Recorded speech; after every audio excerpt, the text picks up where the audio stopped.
Tomorrow, President Trump will be going to Rome, Georgia, to talk about the affordability crisis, which is going to mean who wins in the midterm elections, no doubt about it. And there is a poll, Talker Research, 5,000 Americans online, says 90% believe that there is a crisis in the cost of living in America. 90%. Wow. So the president knows that and has to take it seriously. Some stats.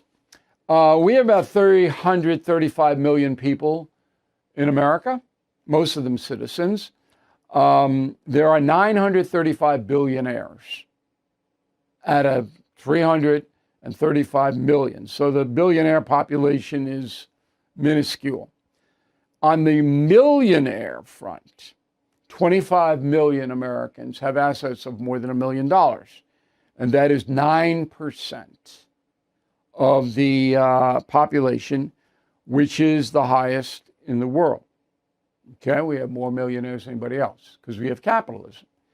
The median net worth, that means 50% or lower, 50% higher, close to $200,000. That's what people are worth, half more, half less.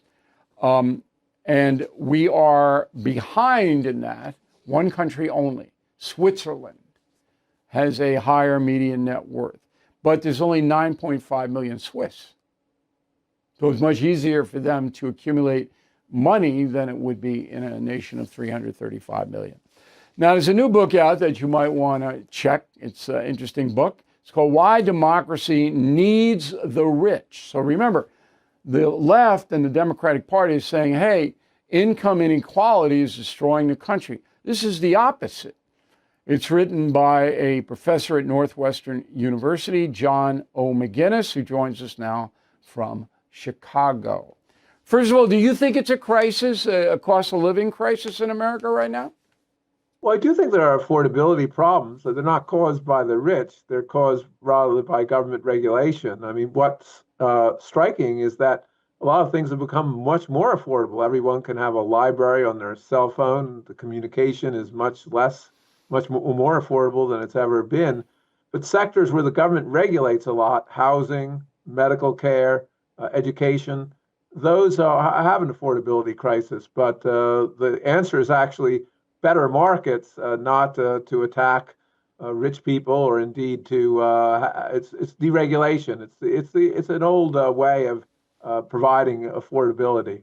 There's a lot of jealousy in the world, and very wealthy people like Jeff Bezos, who flaunts his wealth in your face. I mean, they don't do a lot of good for the affluent, I don't think. It's my opinion. But you say that wealthy Americans actually help the country more than harm it.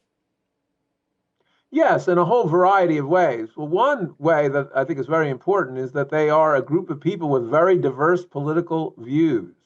They're liberals, they're conservatives. And the other people in the country who have a lot of influence in politics are professional influencers. And the media, academics, entertainers, they all lean one way to the left. And so one way the rich help is by able to counterbalance these, by getting out and supporting people who do not have these views. So that's one important perspective in which they help democracy, because democracy thrives through diversity of opinion. What about trickle-down economics? So wealthy people spend a lot of money, and that helps working people. Is there anything to that? That's what Ronald Reagan believed.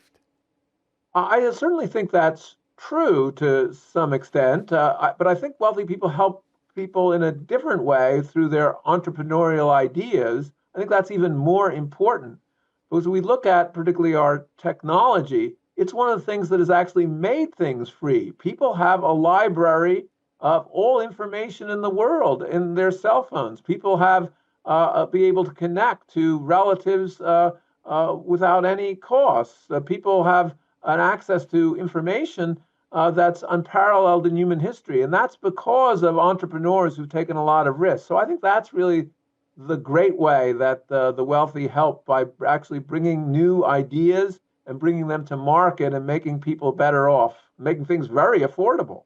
And Elon Musk would be in that category, right? He would certainly be in that category, and in taking over Twitter, he's also helped diversity of opinion because he's actually made it much less likely that Twitter is going to kick people out for opinions that other people don't like. And he has the ability to do that, and this is crucial about the rich because he is an independence. He doesn't really care so much about a public opinion or what some politician thinks of him.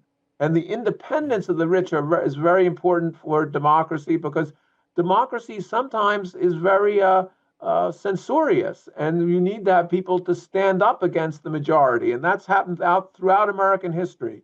Well, The the rich are best, at the heart of the abolition movement, for instance. the best example would be founding fathers. Most of And them that's were also true. very affluent, and they weren't tied to a. They all had a commonality. We don't want a king, but then they were just brawling out. Final question for you: Liberal and Democratic Party demonizing the rich. They're bad. They're greedy. They're hurting you. Purely politics, or is there something else there? Oh, no, I think there is politics because if you reduce the influence of the wealthy, not because they're all conservative, you actually increase the influence of what I call the professional influencers because they're the people who have influence in politics, the media, academics, entertainers, and they're just tremendously on one side of the political spectrum. So I see this as a political power grab, which has often happened. You scapegoat people you don't like as a way of gaining power, and that's a very unfortunate aspect of democracy, and it's something the rich are able to stand up against better than some other sectors of society. Yeah, but they haven't in New York City because that's exactly what happened. So Mamdani is in there, and the city is going to collapse, in my opinion. The book is Why Democracy Needs the Rich, John McGinnis. And we appreciate it, Professor. Thanks for coming on and talking with us today. I very much enjoyed it. Thanks so much, sir.